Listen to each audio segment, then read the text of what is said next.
Put God first. Put God first in everything you do.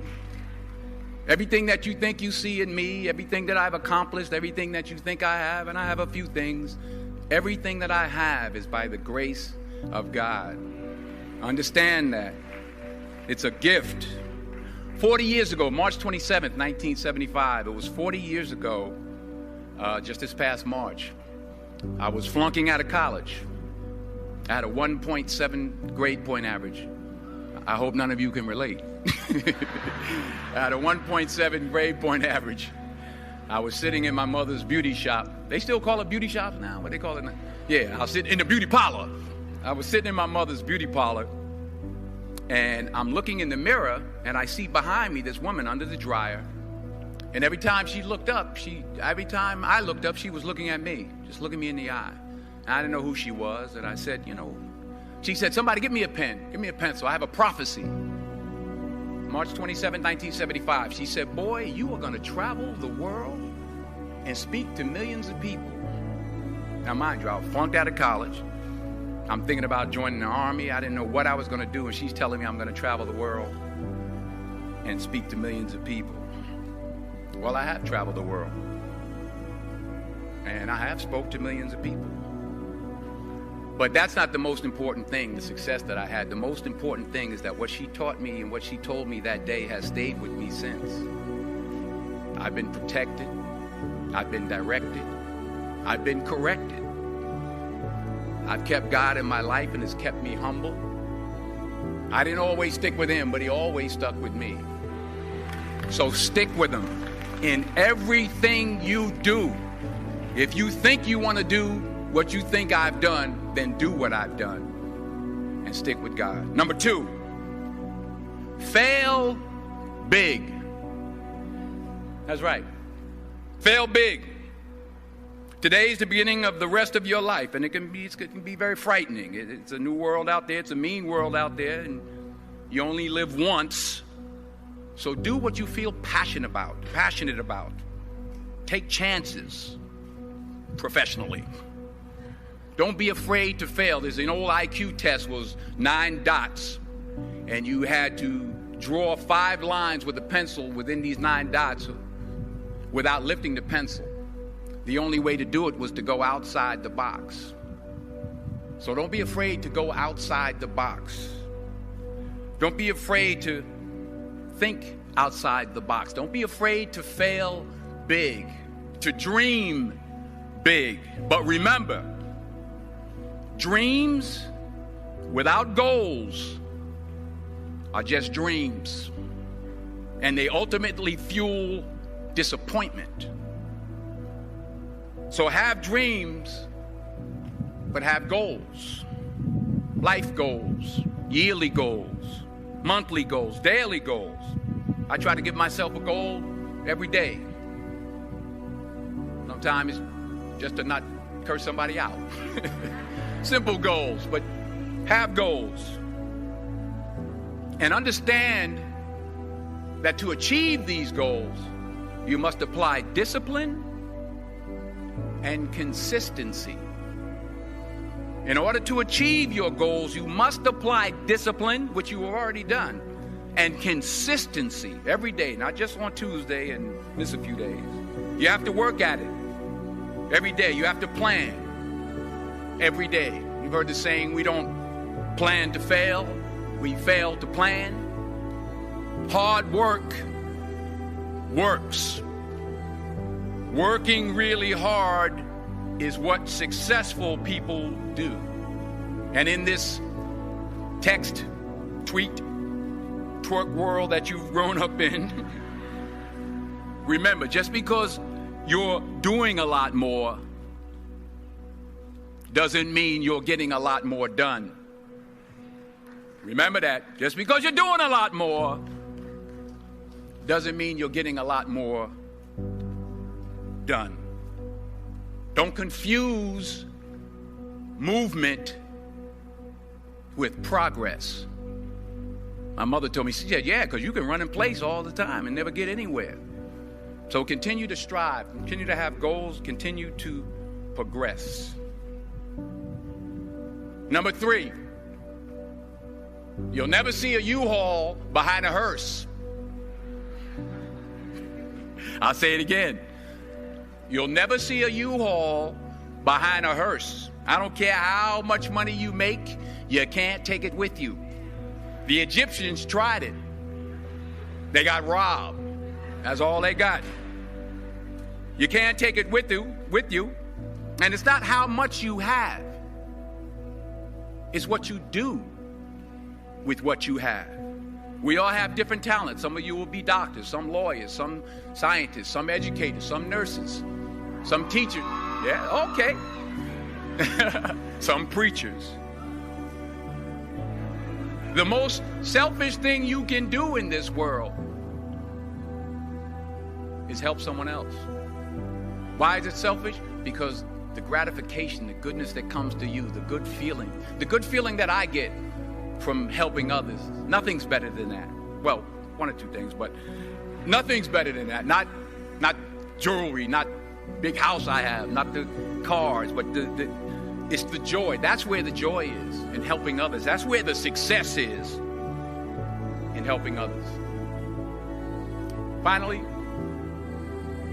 I pray that you put your slippers way under the bed tonight, so that when you wake up in the morning, you have to get on your knees to reach them. And while you're down there, say thank you for grace. Thank you for mercy. Thank you for understanding. Thank you for wisdom. Thank you for parents. Thank you for love. Thank you for kindness. Thank you for humility. Thank you for peace. Thank you for prosperity. Say thank you in advance for what's already yours. It's how I live my life. That's why I am, one of the reasons why I am today. Say thank you in advance for what is already yours. True desire in the heart for anything good is God's proof to you, sent beforehand to indicate that it's yours already. I'll say it again. True desire in the heart, that itch that you have, whatever it is you want to do, that thing that you want to do to help others and to grow and to make money, that desire, that itch, that's God's proof to you, sent beforehand already to indicate that it's yours. And anything you want good, you can have. So claim it. Work hard to get it. When you get it, reach back. Pull someone else up. Each one, teach one. Don't just aspire to make a living. Aspire to make a difference. Every failed experiment is one step closer to success. You've got to take risks, and I'm sure you've probably heard that before, but I want to talk to you about why that's so important. I got 3 reasons, and then you can pick up your iPhones. First, you will fail at some point in your life. Accept it. You will lose. You will embarrass yourself. You will suck at something. There's no doubt about it. And I know that's probably not a traditional message for a graduation ceremony, but hey, I'm telling you, embrace it, because it's inevitable. And I should know. In the acting business, you fail all the time. Early on in my career, I auditioned for a part in a Broadway musical. Perfect role for me, I thought, except for the fact that I can't sing. So I'm in the wings, I'm about to go on stage, but the guy in front of me, he's singing like Pavarotti. He's just, and he's just going on and on and on. And I'm just shrinking. I'm getting smaller and smaller. So they say, oh, thank you very much, and you'll be hearing from us. So I come out with my little sheet music, and it was Just My Imagination by The Temptations. That's what I came up with. So I hand it to the accompanist, and she looks at it and looks at me and looks out at the director and was like, all right. So I start, I'm going to sing. I'm like, it's just my imagination once again, and they're coming away with me. And they're not saying anything, so I'm thinking I'm getting better. So I just start getting into it. It was just my imagination. Running. They say, oh, yeah, thank you. Thank you very much, Mr. Washington. Thank you. So I assumed I didn't get the job. But the next part of the audition, he called me back. The next part of the audition is the acting part of the audition. So I'm like, hey, okay, maybe I can't sing, but I know I can act. So they pair me with this guy, and again, I didn't know about musical theater. And musical theater is big, so they can reach everyone all the way in the back of the stadium. And I'm more from a realistic, naturalistic kind of acting where you actually talk to the person next to you. So I don't know what my line was. My line was, well, hand me the cup. And his line was, well, I will hand you the cup, my dear. The cup will be there to be handed to you. I said, oh, okay. Well, should I give you the cup back? Oh, yes, you should give it back to me because that is my cup and it should be given back to me. I didn't get the job. But here's the thing. I didn't quit. I didn't fall back. I walked out of there to prepare for the next audition, and the next audition, and the next audition. I prayed. I prayed. And I prayed. But I continued to fail and fail and fail. But it didn't matter because you know what? There's an old saying, you hang around the barbershop long enough, sooner or later you're going to get a haircut. So you will catch a break, and I did catch a break. Last year, I did a play called Fences on Broadway. Someone talked about it. Won the Tony Award. And I didn't have to sing, by the way. But here's the kicker. It was at the Court Theater. It was at the same theater that I failed that first audition 30 years prior. The point is, and I'll pick up the pace, the point is every graduate here today has the training and the talent to succeed. But do you have the guts to fail? Here's my second point about failure. If you don't fail, you're not even trying. I'll say it again. If you don't fail, you're not even trying. My wife told me this great expression. To get something you never had, you have to do something you never did. Les Brown's a motivational speaker. He made an analogy about this. He says, imagine you're on your deathbed, and standing around your deathbed are the ghosts representing your unfulfilled potential. The ghost of the ideas you never acted on. The ghost of the talents you didn't use. And they're standing around your bed, angry, disappointed, and upset. They say, we came to you because you could have brought us to life, they say. And now we have to go to the grave together. So I ask you today, how many ghosts are going to be around your bed when your time comes? You've invested a lot in your education, and people have invested in you. And let me tell you, the world needs your talents. Man, does it ever. I just got back from Africa like 2 days ago, so if I'm rambling on, it's because I'm jet lagged. I just got back from South Africa. It's a beautiful country, but there are places there with terrible poverty that need help. And Africa is just the tip of the iceberg. The Middle East needs your help. Japan needs your help. Alabama needs your help. Tennessee needs your help. Louisiana needs your help. Philadelphia needs your help. The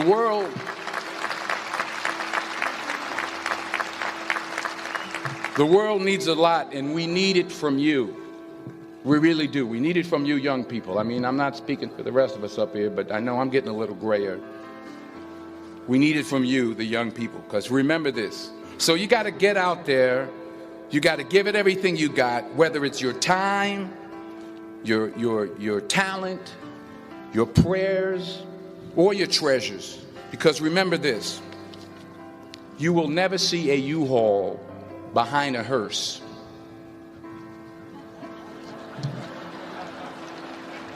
I'll say it again.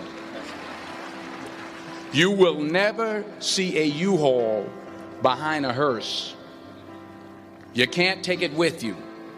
The Egyptians tried it, and all they got was robbed. So the question is, what are you going to do with what you have? I'm not talking about how much you have. Some of you are business majors. Some of you are theologians, nurses, sociologists. Some of you have money. Some of you have patience. Some of you have kindness. Some of you have love. Some of you have the gift of long suffering. Whatever it is, whatever your gift is, what are you going to do with what you have? All right, now here's my last point about failure. Sometimes it's the best way to figure out where you're going. Your life will never be a straight path. I began at Fordham University as a pre-med student. I took a course called cardiac morphogenesis. I still can't say it. Cardiac morphogenesis. I couldn't read it. I couldn't say it. I sure couldn't pass it. So then I decided to go into pre-law, then journalism. And with no academic focus, my grades took off in their own direction. Yeah, down. I was a 1.8 GPA one semester, and the university very politely suggested that it might be better to take some time off. I was 20 years old. I was at my lowest point. And then one day, and I remember the exact day, March 27th, 1975, I was helping my mother in her beauty shop. My mother owned a beauty shop up in Mount Vernon. And there was this older woman who was considered one of the elders in the town. And I didn't know her personally, but I was looking in the mirror, and every time I looked at the mirror, I could see her behind me, and she was staring at me. She just kept looking at me. Every time I looked at her, she kept giving me these strange looks. So she finally took the dryer off her head and she said something I'll never forget. First of all, she said, "Somebody give me a piece of paper. Give me a piece of paper." She said, "Young boy, I have a prophecy, a spiritual prophecy." She said, "You are going to travel the world and speak to millions of people." Now, mind you, I'm 20 years old. I'm flunked out of school. In fact, like a wise ass, I'm thinking to myself, maybe she's got something in that crystal ball about me getting back into school next fall. But maybe she was on to something, because later that summer, while working as a counselor at a YMCA camp in Connecticut, we put on a talent show for the campers. And after the show, another counselor came up to me and asked, "Have you ever thought about acting? You're good at that." So when I got back to Fordham that fall, I got in and I changed my major once again for the last time. And in the years that followed, just as that woman prophesied, I have traveled the world and I have spoken to millions of people through my movies. Millions who up till this day couldn't see me, who up till this day I couldn't see while I was talking to them, and they couldn't see me. They could only see the movie. They couldn't see the real me. But I see you today, and I'm encouraged by what I see. And I'm strengthened by what I see. And I love what I see.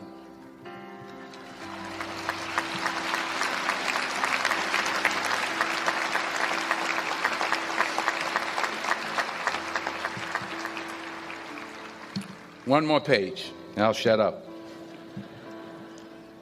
Let me conclude with this one final point, and actually the president kind of brought it up. It has to do with the movie Philadelphia.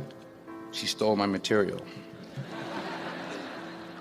Many years ago, I did this movie called Philadelphia. We filmed some of the scenes right here on campus. Philadelphia came out in 1993. Most of you were probably still in diapers. Some of the professors, too. But that cracked me up. But it was a good movie. Rent it on Netflix. It's a good movie. Rent it. I get 23 cents every time you rent it, please. Rent it. True. Parents up there, rent it. Netflix, please. Tell your friends too. It's about a man played by Tom Hanks who's fired from his law firm because he has AIDS. He wants to sue the firm, but no one's willing to represent him until a homophobic ambulance chaser lawyer, played by yours truly, takes on the case. In a way, if you watch the movie, you'll see everything I'm talking about today.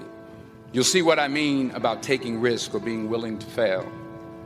Because taking risk is not just about going for a job. It's also about knowing what you know and what you don't know. It's about being open to people and to ideas. In the course of the film, the character I play begins to take small steps, small risks. He very, very, very slowly begins to overcome his fears. And I feel ultimately his heart becomes flooded with love. And I can't think of a better message as we send you off today.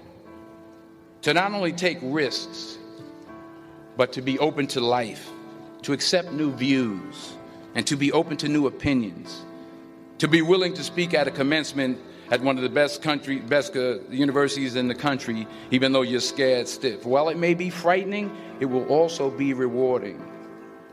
Because the chances you take, the people you meet, the people you love, the faith that you have, that's what's going to define you. So members of the class of 2011, this is your mission.